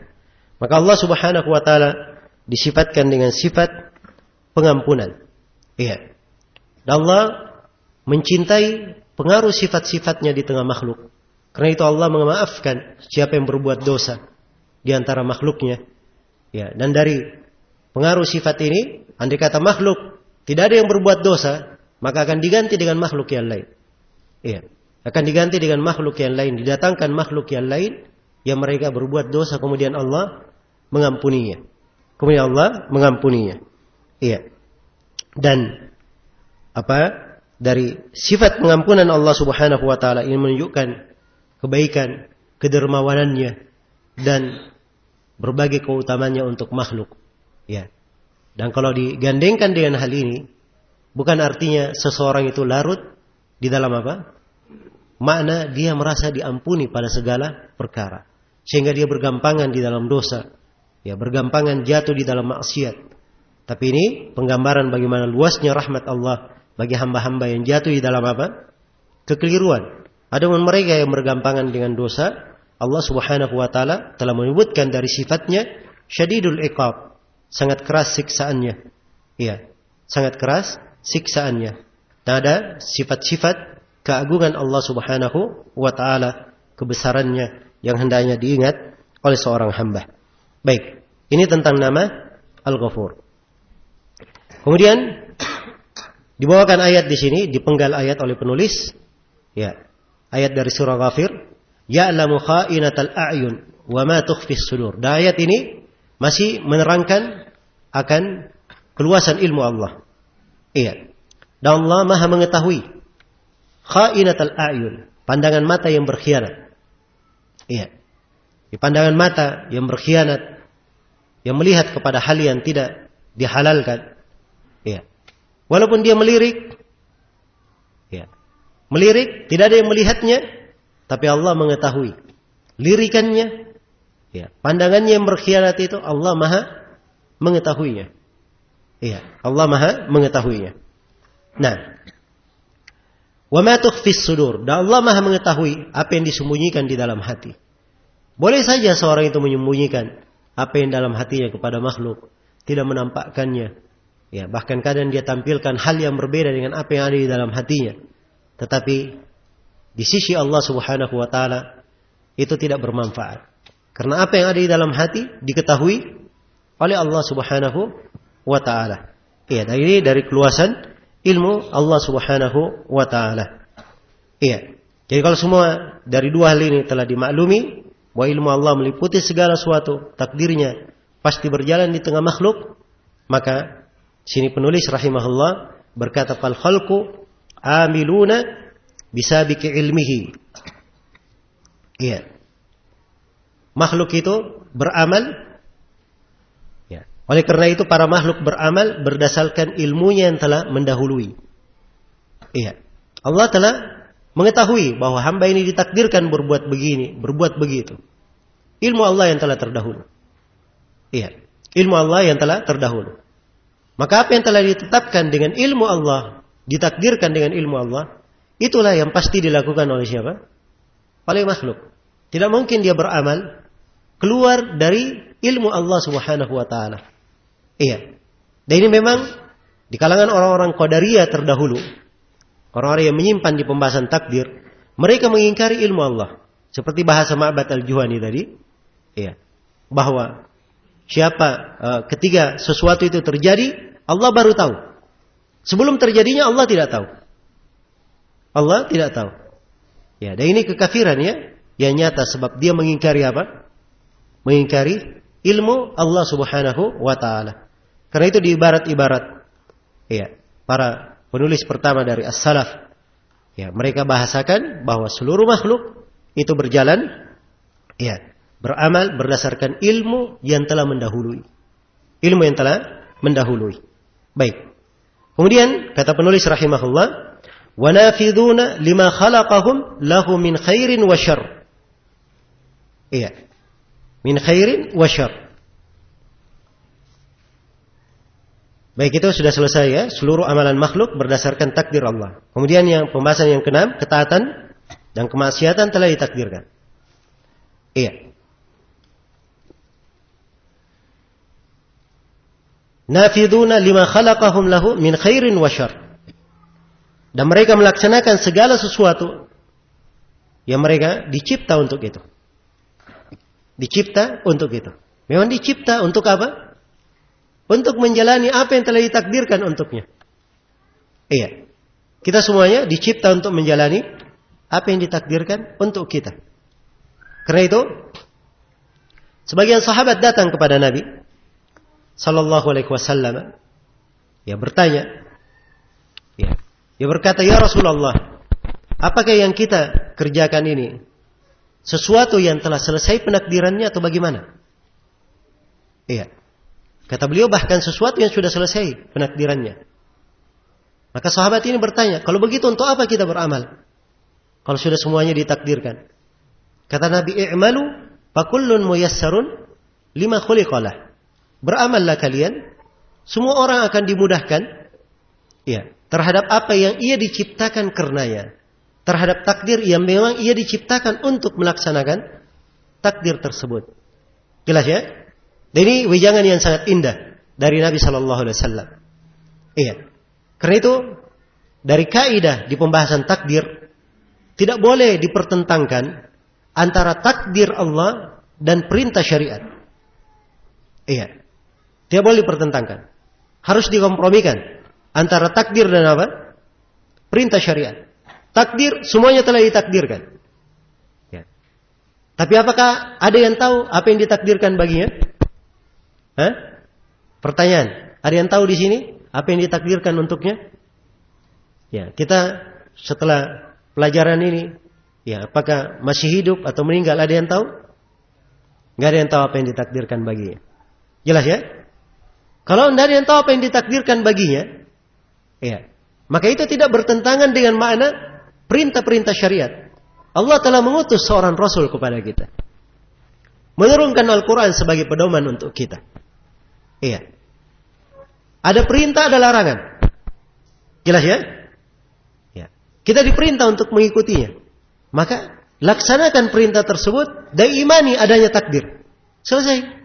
Ya, tidak ada hal yang dipertentangkan. Ya, sebab seorang tidak mengetahui apa yang ditakdirkan baginya. Karena itu Nabi berkata, "I'malu, beramallah kalian." Ya. Fakullun muyassarun lima khuliqalah. Setiap orang akan dimudahkan kepada takdir yang ia diciptakan untuknya. Jelas ya? Dia berjalan. Ya. Dengan amalan yang dia lakukan, nah itulah dia mengarah kepada hal yang ditakdirkan baginya. Perkara yang ditakdirkan baginya. Maka ini kaidah pokok bagi siapa yang ingin baik keimanannya dalam takdir. Nah, boleh dia pertentangkan antara takdir dengan apa? Dengan syariat. Ini dasarnya ya. Karena itu menyimpang dari kalangan Qadariyah, dari kalangan Jabriyah, ya, karena menyelisihi dasar ini. Ya. Juga dari kalangan orang-orang Sufi, mereka menyimpang karena menyelisihi dasar pokok ini. Iya. Jelas ya? Oh, saya jatuh di dalam maksiat. Ya. Dia jatuh dalam maksiat. Terus dia biarkan dirinya. Oh, kalau gitu tidak ada masalah. Memang sudah ditakdirkan untuk saya begini. Ya. Ini cocok atau tidak? Ini mempertentangkan antara syariat. Syariat melarang dia untuk apa? Berbuat maksiat. Sedangkan ini dia pakai takdir untuk apa? Menghantam syariat. Ya, ini alamat penyimpangan. Karena itu sekali lagi tidak boleh dipertentangkan antara apa? Antara syariat dan takdir. Takdir adalah rahasia Allah di tengah makhluk. Kita tidak tahu apa yang ditakdirkan kecuali kalau sesuatu itu sudah terjadi. Ya. Sekarang kita bisa berkata, Allah takdirkan saya duduk di majelis ini. Bisa atau tidak? Ya bisa, sudah kita saksikan, sudah kita jalani. Iya kan? Tapi untuk hal yang akan datang, tidak ada yang mengetahui apa yang dia takdirkan baginya. Baik. Maka segala ketaatan, kemaksiatan telah ditakdirkan. Ya. Kebaikan, kejelekan itu telah ditakdirkan. Tidak keluar dari takdir Allah Subhanahu wa taala. Ya, dan perlu saya berikan garis bawah di sini bahwa hal-hal yang ditakdirkan di tengah makhluk ini yang terbagi dua. Ada yang baik dan ada yang jelek. Dari apa yang ditakdirkan? Iya. Ditakdirkan ada iblis. Iblis ini baik atau jelek? Hah? Jelek ya? Baik. Ditakdirkan ada hewan-hewan yang mengganggu. Binatang-binatang buas. Baik atau jelek? Ini jelek. Jelas ya? Iya. Ditakdirkan adanya orang-orang yang beriman.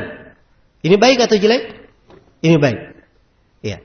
Maka dari yang ditakdirkan oleh Allah ada yang baik dan ada yang jelek. Apa yang ditakdirkan? Karena itu di hadits ya tentang pokok keimanan kepada takdir, hadits Umar bin Khattab riwayat Muslim dan juga datang dalam hadits Abu Hurairah riwayat Bukhari dan Muslim, wa tu'mina bil qadari khairihi wa syarrihi. Engkau beriman kepada yang ditakdirkan, yang baik dan buruknya. Al-qadar di situ bermakna al-maqdur, yang ditakdirkan, yang baik dan yang buruk. Kita imani semuanya. Jelas ya? Adapun perbuatan Allah menakdirkan, semua perbuatan Allah baik, tidak ada jeleknya. Harus dibedakan itu. Antara perbuatan Allah menakdirkan dan apa yang Allah takdirkan. Apa yang Allah takdirkan, ada yang baik, ada yang buruk. Tapi perbuatan Allah semuanya adalah apa? Semuanya adalah baik. Tidak ada kejelekan di dalamnya. Dan ini kaidah di dalam pembahasan takdir. Bahwa segala perbuatan Allah dalam menakdirkan adalah apa? Adalah baik. Dan Allah Maha memiliki hikmah di belakang apa? Penakdirannya. Iya. Karena itu Rasulullah dari doa yang beliau ajarkan, ya. Wasyarru laysa ilaika. Dan kejelekan itu tidak pernah kembali kepadamu ya Allah. Tidak ada kejelekan yang disandarkan kepada Allah. Ya, yang disandarkan kepada Allah hanya kebaikan. Nah, Allah menakdirkan adanya iblis, adanya Fir'aun, adanya Haman, adanya Qarun. Ini kejelekan. Ya, apa namanya? Adalah hal yang jelek di tengah makhluk. Memberikan kejelekan di tengah makhluk. Penakdiran yang mengandung kejelekan. Ya. Tetapi perbuatan Allah menakdirkan adanya ya, iblis, syaitan, Fir'aun dan sebagainya ini. Perbuatan Allah menakdirkan, perbuatan Allah adalah apa? Adalah baik. Ada hikmah di belakang perbuatan Allah. Jelas ya? Ya. Dalam Al-Quran diterangkan dari hikmahnya, Alif Lam Mim, ahasiban nasu ayyutraku ayyaqulu amanna wa hum la yuftanun wa laqad fatanna alladhina min qablihim fala ya'lamanna Allahu alladhina sadaqu wa la ya'lamanna Allahu al-kadhibin.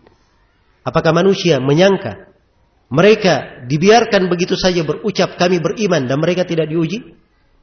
Sungguh kami telah menguji orang-orang sebelum kalian. Iya. Sehingga Allah betul-betul mengetahui siapa yang jujur dan siapa yang berdusta. Nah ini, dengan adanya ujian tersebut, tampak siapa yang jujur dan siapa yang apa? Yang berdusta. Dan ini dari hikmah Allah Subhanahu wa taala. Iya, karena itu sekali lagi dibedakan antara perbuatan Allah menakdirkan, semua perbuatan Allah adalah apa? Adalah baik. Iya, yang ditakdirkan ada yang baik dan ada yang apa? Ada yang buruk. Jelas ya?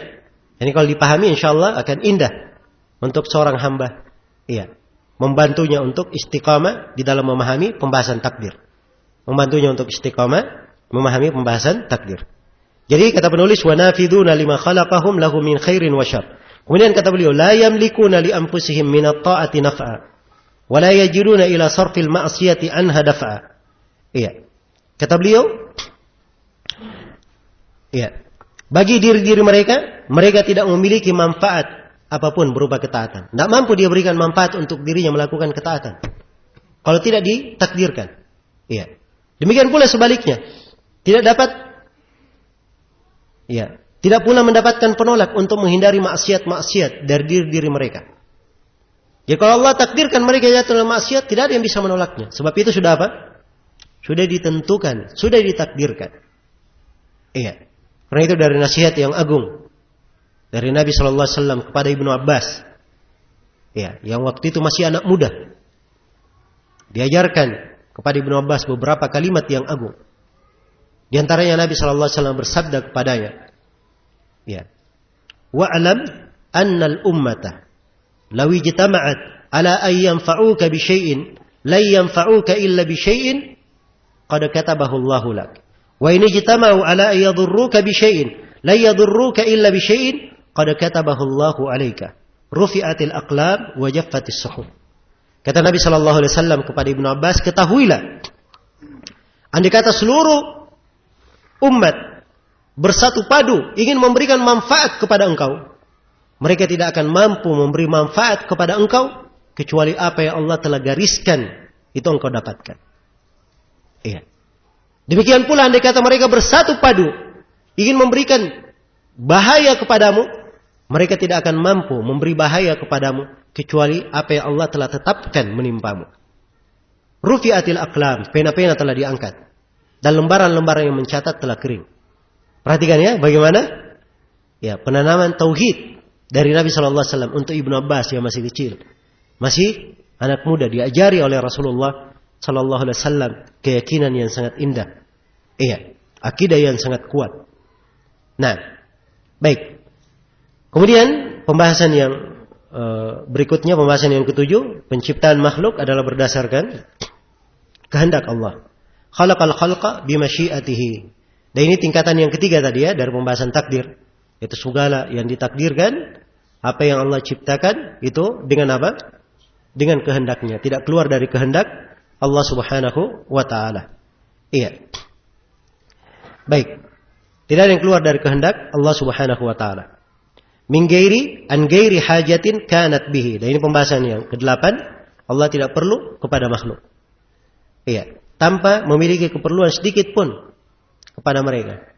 Allah menciptakan makhluk bukan karena Allah perlu kepada makhluk. Iya. Bukan karena Allah perlu kepada makhluknya. Tapi Allah Subhanahu wa taala melakukan apa yang Allah kehendaki. Allah Maha berkuasa. Ya, Maha mampu. Dan Allah melakukan apa yang Dia kehendaki. Bukan karena Ia perlu kepada makhluk. Allah telah mengingatkan, ayyuhan nas, antumul fuqara'u ilallah, wallahu huwal ghaniyul hamid. Wahai sekalian manusia, kalianlah orang-orang yang fakir kepada Allah. Orang-orang yang perlu kepada Allah.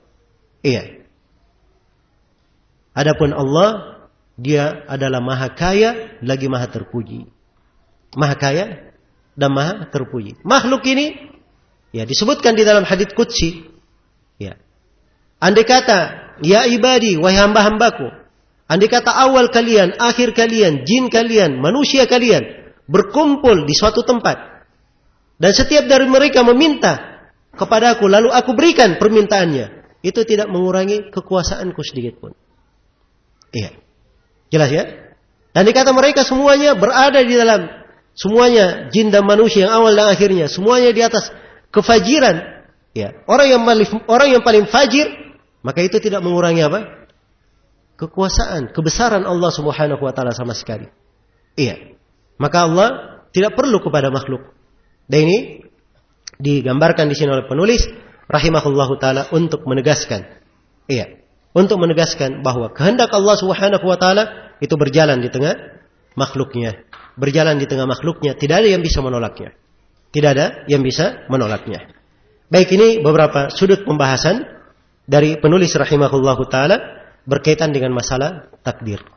Iya. Dan ini sekali lagi adalah pembahasan yang penting. Adalah pembahasan yang penting. Dan perlu saya ingatkan di sini bahwa di dalam pembahasan takdir ini telah menyimpang dua kelompok. Ya, saya perkenalkan ya, dua kelompok yang menyimpang di pembahasan apa? Pembahasan takdir. Ya. Kelompok yang pertama adalah kelompok yang disebut dengan Al-Qadariyah. Dan kelompok yang kedua disebut dengan nama kelompok apa? Ya, Al-Jabriyah. Nah, ini penamaan umumnya ya, walaupun kadang di sebagian buku-buku dari para ulama kita disebut dengan penamaan yang lain. Sebab seluruh yang menyimpang bisa dikatakan Qadariyah, seluruh yang menyimpang. Apa Qadariyah maupun Jabriyah. Cuman kadang mereka bahasakan ada Qadariyah An-Nufah dan ada Qadariyah Al-Muthbitah. Ya, dan ini sama saja ya, Qadariyah An-Nufah, ini Qadariyah yang kita maksud sekarang, dan Qadariyah Al-Muthbitah itu Al-Jabriyah maksudnya. Jelas ya? Jadi ini penggunaan istilah saja supaya seorang tidak bingung. Ya, kalau dia baca buku-buku dari ulama di pembahasan kelompok-kelompok yang menyimpang ini. Ya, kelompok yang pertama yang menyimpang kelompok Qadariyah. Dan kelompok Qadariyah ini ada dua kelompok, ada yang ekstrim dan ada yang sedang-sedang. Maksudnya penyimpangannya tidak terlalu besar. Tidak seperti yang pertama. Kelompok Qadariyah yang ekstrim ini yang mengingkari ilmu Allah Subhanahu wa taala. Itu Ma'bad al-Juhani dan kawan-kawannya. Iya. Mengatakan bahwa kalau suatu terjadi Allah baru tahu. Sebelumnya Allah tidak tahu. Dan ini kelompok Qadariyah ini adalah kelompok yang dianggap Qadariyah dengan jenis ini dikafirkan oleh para ulama, dikeluarkan dari apa? Dari keislaman. Karena mereka mengingkari ilmu Allah Subhanahu wa taala. Iya. Tapi ada beberapa ulama yang menulis di masalah firqah menyebutkan bahwa jenis dari Qadariyah ini sudah tidak ada. Iya. Jenis dari Qadariyah ini sudah apa? Sudah berakhir masanya. Ya, hanya saja namanya kebatilan, ya. Tidak ada yang menutup pintu. Mungkin saja, ya. Di suatu masa tidak ada, tapi tidak menutup kemungkinan akan datang orang-orang yang apa? Kembali mengucapkan ya, keyakinan batil tersebut. Jelas ya? Qadariyah jenis yang kedua adalah Qadariyah yang sedang-sedang. Inilah kelompok Mu'tazilah, ya, kelompok Mu'tazilah dan yang bersama mereka di atas pemahaman ini. Mereka mengingkari, ya, mereka mengingkari tingkatan yang kedua dan tingkatan yang ketiga. Ya, dia katakan bahwa si hamba ketika dia berbuat, perbuatannya adalah kehendaknya sendiri. Dan perbuatan hamba itu adalah ciptaan si hamba sendiri. Jadi bukan kehendak Allah, bukan pula apa? Bukan pula ciptaan Allah Subhanahu wa taala. Ya, ini kalau kita sudah dengarkan tadi ya, 4 kaidah memahami takdir, ya langsung kita bisa memberikan hukum bahwa ini kelompok yang menyimpang. Ya. Bagaimana mungkin ada sesuatu di luar apa? Kehendak Allah. Dikatakan kehendak si hamba, bukan kehendak Allah. Apalagi dia katakan si hamba membuat apa? Perbuatannya sendiri, menciptakan perbuatannya sendiri. Ini ya adalah penyimpangan yang besar. Kenapa dia menyimpang? Nah, ini ada sebabnya. Ada sebabnya. Ya, kita akan terangkan nanti di sebab-sebab penyimpangan dalam masalah takdir. Baik. Kita tahu dulu ini dua kelompok Qadariyah. Iya, menyimpang. Kelompok yang lainnya adalah kelompok Al-Jabriyah. Jabriyah ini juga dua kelompok, terbagi dua. Ada ekstrim dan ada yang sedang-sedang. Yang ekstrimnya dari Jabriyah, iya, adalah kelompok Jahmiyah. Di mana dia katakan bahwa seorang hamba majbur zahiran wa batinan. Hamba ini dia tunduk saja menerima, iya, secara zahir dan secara batin. Jadi kalau si hamba bekerja, berbuat, iya, zahirnya Allah yang berbuat, batinnya juga Allah yang berbuat, bukan dari hamba. Jelas ya? Bukan dari apa? Dari hamba. Jadi mereka ekstrim, berlebihan dalam menetapkan apa? Perbuatan dan apa? Kehendak. Iya. Dia ekstrim di dalam menetapkannya sehingga dia katakan semua kehendak itu, kehendak hamba dan kehendak perbuatan makhluk itu hakikatnya adalah kehendak Allah dan perbuatan apa? Perbuatan Allah. Jelas ya? Ini kelompok Jahmiyah. Ya, Jabriyah ekstrim. Dan di bawahnya lagi yang sedang-sedang itu kelompok Asy'ariyah. Kelompok Al-Asy'ariyah. Mereka tetapkan bahwa hamba itu majbur ya, secara batinnya. Ya, adapun zahirnya dia menjalankan kehendaknya sendiri. Ya, zahirnya dia berkehendak itu perbuatannya, tapi hakikatnya itu adalah apa? Kehendak Allah Subhanahu wa taala. Ya, dan ini dua kelompok menyimpang, Qadariyah dan Jabriyah. Untuk membantah mereka cukup satu ayat saja yang perlu kita hafalkan dari Al-Quran. Iya. Untuk menjelaskan apa? Kebatilan dua kelompok ini. Ya. Yaitu firman Allah Subhanahu wa taala, "Wa ma tasyauna illa ayyasha Allahu rabbul alamin." Tidaklah kalian berkehendak kecuali Allah Rabbul Alamin telah menghendakinya. Iya. Potongan yang pertama, wa ma tasyauna, tidaklah kalian berkehendak. Allah tetapkan bahwa si hamba punya apa? Punya kehendak. Maka ini bantahan terhadap kelompok apa? kelompok Jabriyah yang mengatakan bahwa semuanya adalah apa? Kehendak Allah. Tidak ada kehendak hamba di dalamnya. Berlebihan mereka. Sehingga mereka nafikan kehendak hamba dan dia tetapkan itu hakikatnya adalah kehendak siapa? Allah. Di dalam ayat Allah tetapkan, tidaklah kalian berkehendak. Menunjukkan bahwa apa? Makhluk punya apa? Punya kehendak. Ini bantahan untuk mereka. Illa ayyasha Allah. Kelanjutan ayat, kecuali kalau Allah menghendaki. Ini bantahan terhadap kelompok apa? Kelompok Qadariyah. Betul si hamba punya kehendak. Seperti yang dikatakan oleh siapa? Orang yang Qadariyah. Hamba punya kehendak. Perbuatan hamba ada. Tapi mereka berlebihan. Dia katakan bahwa kehendak hamba, kehendaknya sendiri bukan kehendak Allah. Perbuatan hamba adalah perbuatannya sendiri bukan perbuatan Allah. Di dalam ayat dikatakan, kecuali kalau Allah menghendakinya. Jadi si hamba punya kehendak. Tapi kehendak hamba tidak mungkin keluar dari apa? Kehendak Allah subhanahu wa ta'ala. Sebab tidak akan mungkin ada yang terjadi di tengah makhluk ini keluar dari apa? Kehendak Allah subhanahu wa ta'ala. Baik, selesai sudah? Iya. Pembahasan tentang dua kelompok yang menyimpang di pembahasan takdir ini.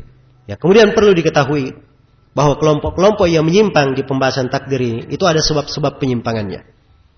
Ada sebab-sebab pokok yang menyebabkan mereka menyimpang dari jalan yang lurus.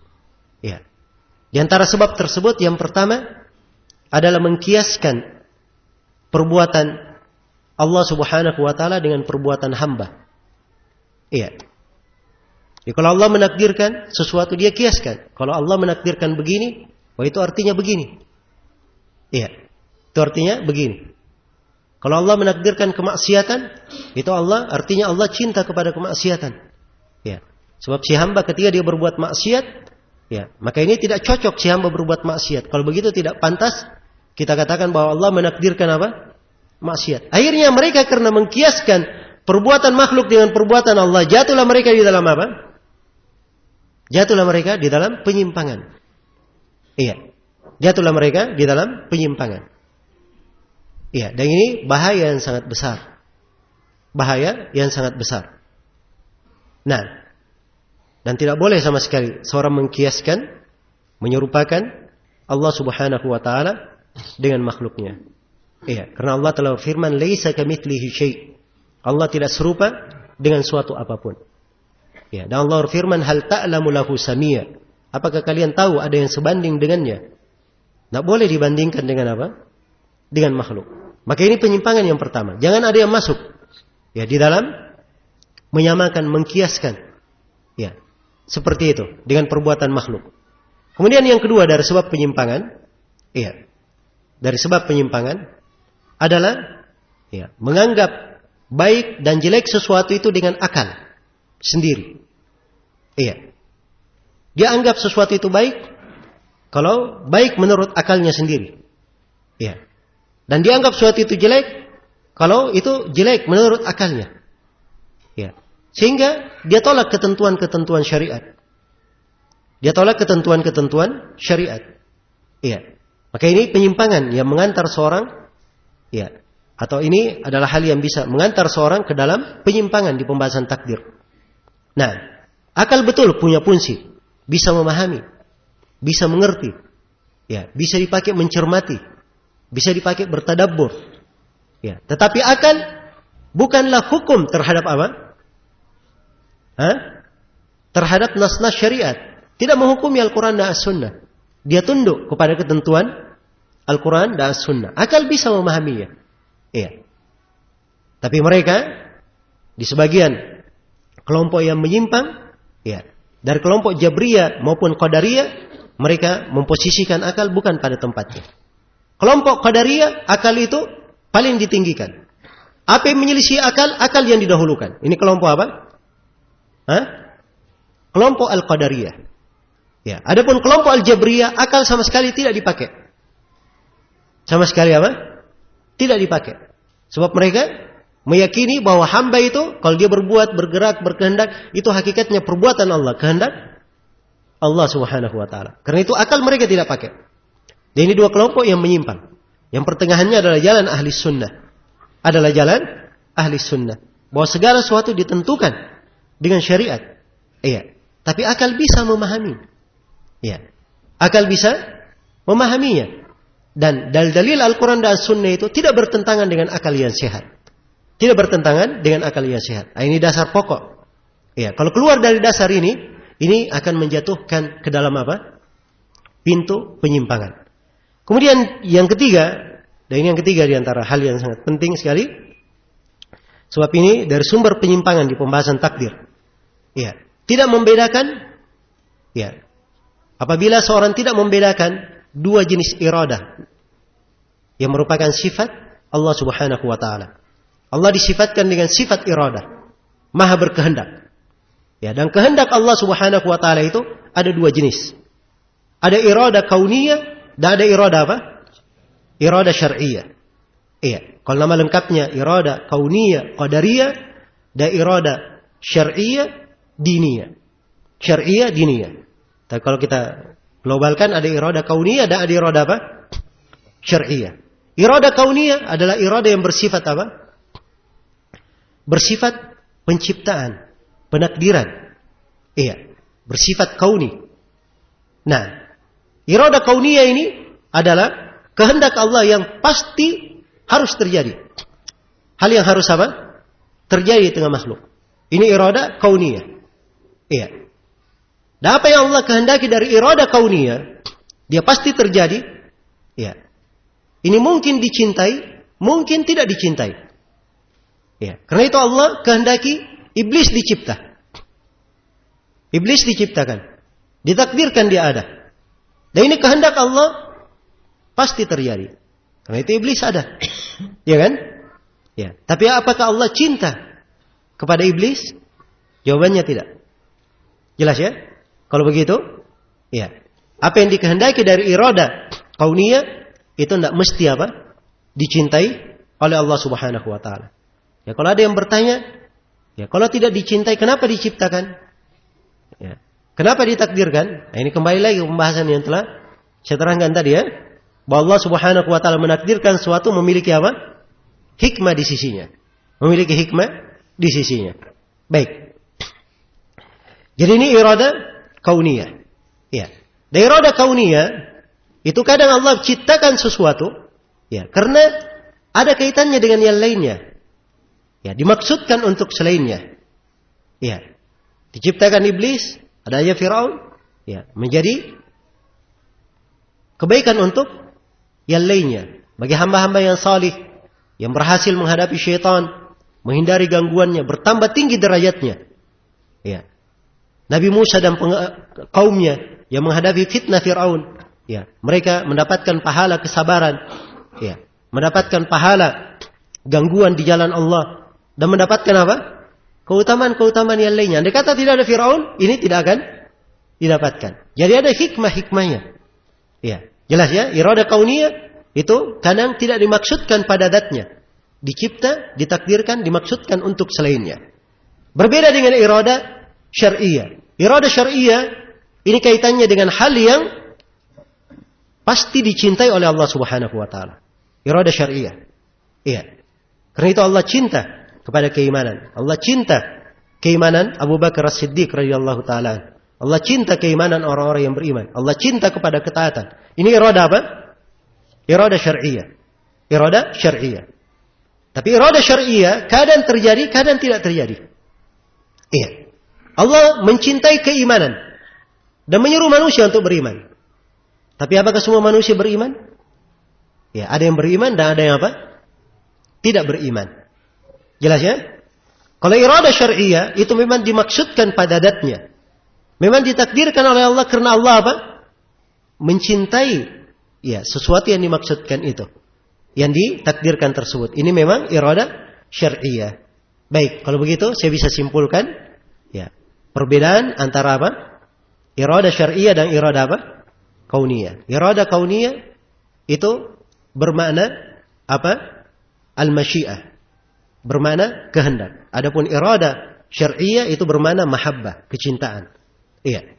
Iradah kauniyah pasti terjadi.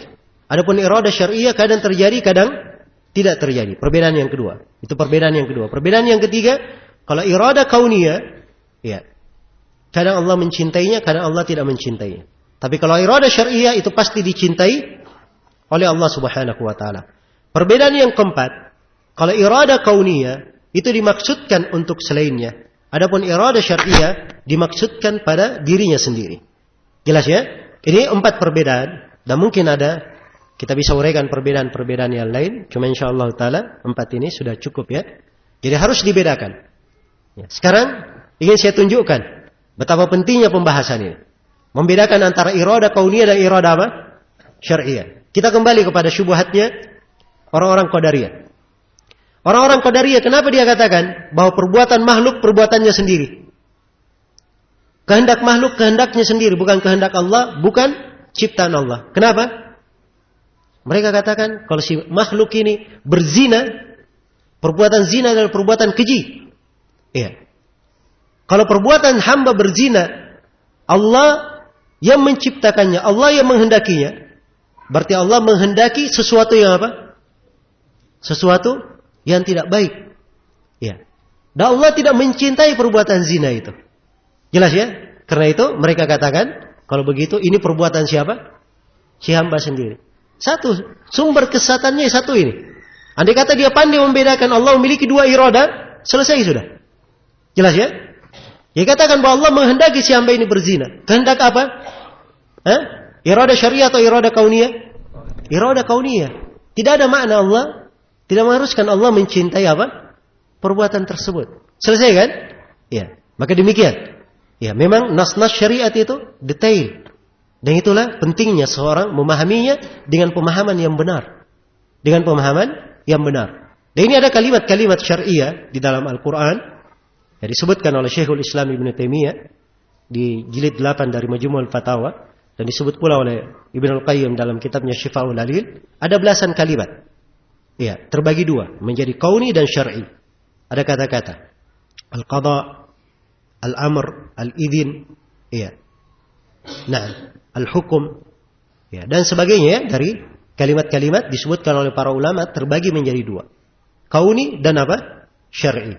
Ini kedetailan-kedetailan syariat kalau seorang masuk di dalamnya insyaallah taala akan memberikan, kalau seorang memahaminya dengan baik, insyaallah taala akan membantu dia untuk memahami dalil-dalil syariat itu dengan baik pula. Ya. Baik, pembahasan yang terakhir berkaitan dengan pembahasan takdir. Saya ingin menjelaskan di sini ya beberapa manfaat dan pengaruh dari keimanan kepada takdir. Dari keimanan kepada takdir. Ya. Manfaat keimanan kepada takdir sangat banyak sekali. Ya, sangat banyak sekali. Di antara manfaat tersebut yang pertama, keimanannya kepada takdir ini akan mengharuskan dia mentauhidkan Allah Subhanahu wa taala, memurnikan ibadah kepadanya. Iya. Menuluskan segala ketaatan baginya, berarah hanya kepadanya, sebab dia tahu bahwa segala perkara di tangan Allah Subhanahu wa taala dan tidak ada yang menimpa seorang hamba kecuali apa yang ditetapkan dan digariskan oleh Allah Subhanahu wa taala. Kemudian manfaat yang kedua dari keimanan kepada takdir.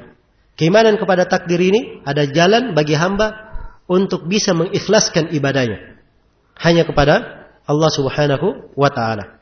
Jadi kalau dia tahu segala sesuatu yang sudah ditakdirkan, untuk apa dia memikirkan pujian manusia, ucapan manusia? Dia berjalan melakukan kebaikan, ikhlas kepada Allah Subhanahu wa taala. Kemudian yang ketiga dari manfaat keimanan kepada takdir, akan memberikan di dalam jiwanya pengagungan kepada Rabb-nya, pembesaran kepada Allah Subhanahu wa taala. Iya, setelah dia mengetahui luasnya ilmu Allah, kehendak Allah, itulah yang berjalan di tengah makhluk. Ini akan memberikan apa? Pengagungan kepada Rabb-nya. Kemudian di antara manfaat keimanan kepada takdir adalah menerangkan kepada hamba jati dirinya, kadar dirinya sendiri, bahwa dia adalah hamba yang lemah. Hamba yang lemah. Hamba yang berada di dalam ketentuan dan kehendak Allah Subhanahu wa taala. Iya. Kemudian dari manfaat keimanan kepada takdir, keimanan kepada takdir ini memberikan keberanian di dalam hati. Iya, memberikan keberanian. Nah, sebab dia tahu segala sesuatu yang itu sudah ditakdirkan. Kalau dia berjalan, kemanapun dia berjalan, dia yakini, ya, sudah ditakdirkan oleh Allah. Karena kematian itu pasti datang. Kematian cuma satu. Sebab kematian memang banyak. Ada yang mati ditabrak, ada yang mati jatuh, ada yang mati sedang tidur. Iya. Jelas ya? Maka kalau dia tahu semuanya, kematian sudah ditakdirkan, selesai. Dia memiliki apa? Ya, memiliki keberanian. Dan ini diantara manfaat keimanan terhadap takdir. Dia tidak takut kecuali hanya kepada Allah. Dan dia tahu bahwa rezeki itu semuanya sudah digariskan oleh Allah Subhanahu wa Ta'ala. Siapapun yang ingin menahannya, ya, dia yakini bahwa kalau Allah sudah menetapkan itu rezekinya, tidak ada yang mampu untuk menghalangi rezeki itu sampai kepadanya. Demikian pula kalau dia mengerahkan segala kemampuannya, segala bala tentaranya, dunia dan seisinya untuk mencapai sesuatu, dia tidak akan mencapainya kalau Allah tidak apa? Tidak menghendakinya. Kalau Allah tidak menghendakinya. Iya. Kemudian dari keimanan kepada takdir ini memberi manfaat, seorang hamba akan lebih serius untuk menghadap kepada Rabb-nya. Tidak berpaling, tidak menoleh kepada hal-hal yang selain Allah Subhanahu wa Ta'ala. Dan juga di antara keimanan kepada takdir, ya, kalau dia benar keimanannya kepada takdir, ini akan memacu dirinya untuk beramal lebih baik dan lebih baik lagi. Karena itu Rasulullah bersabda, "I'malu fa kullun muyassarun lima khuliqalah." Beramallah kalian sebab setiap orang telah dimudahkan kepada apa yang ia diciptakan untuknya. Dan dari manfaat keimanan kepada takdir, iya,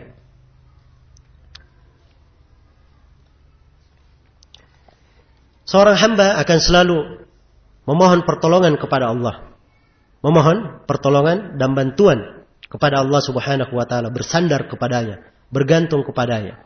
Sebab segala sesuatu itu dari ketentuan dan takdir Allah Subhanahu wa Ta'ala. Iya, maka ini subhanallah, di antara rahasia, ya, ayat yang paling agung di dalam Al-Quran, Iyyaka na'budu wa iyyaka nasta'in. Iya, Iyyaka na'budu wa iyyaka nasta'in. Terkandung di dalamnya penetapan keimanan terhadap takdir Allah Subhanahu wa Ta'ala. Kalau dia beriman kepada takdir dengan benar, maka ibadahnya akan semakin bagus, ia akan semakin bersandar dan memohon pertolongan hanya kepada Allah Subhanahu wa Ta'ala. Iya. Baik, dan banyak lagi ya dari manfaat-manfaat keimanan kepada takdir. Ya, apalagi kalau dilihat seorang yang beriman kepada takdir, bersabar. Ya, ketika dia bersabar menerima ketentuan Allah, ridha, apalagi dia mensyukurinya, maka itu pahala-pahala yang sangat besar yang ditunjukkan oleh berbagai dalil. Iya, yang ditunjukkan oleh berbagai dalil. Semoga Allah Subhanahu wa Ta'ala memberikan kepada kita semua kebaikan, taufik dan rahmatnya, dan selalu menguatkan keimanan kepada takdir ini di dalam hati-hati kita semua. Dan semoga Allah Subhanahu wa Ta'ala membangkitkan kita semua sebagai hamba-hambanya yang beriman terhadap segala ketentuan dan takdir Allah Subhanahu wa Ta'ala. Wallahu ta'ala alam. Baik, selesai untuk sesi ini. Dan dengan ini selesai juga pembahasan takdir. Dan insyaallah ta'ala di sesi berikutnya kita akan masuk di pembahasan seputar para malaikat. Iya. Dan kelihatannya sudah diumumkan ya bahwa mungkin kita akan mulai dari sholat isya secara langsung ya. Setelah sholat isya langsung kita mulai sesi yang apa? Sesi yang keempat. Ya, sebab kemarin kita mulai juga sebelum isya atau 15 menit sebelum isya. Ya, karena di sekitar masjid ada jemaah masjid yang mungkin juga biasanya mereka sholat tepat waktu, maka ada bagusnya kita sholat isya dahulu. Setelah itu kita langsung memulai sesi yang keberapa? Sesi yang keempat untuk hari ini ya. Sesi yang keenam untuk urutan pembahasan kita. Baik.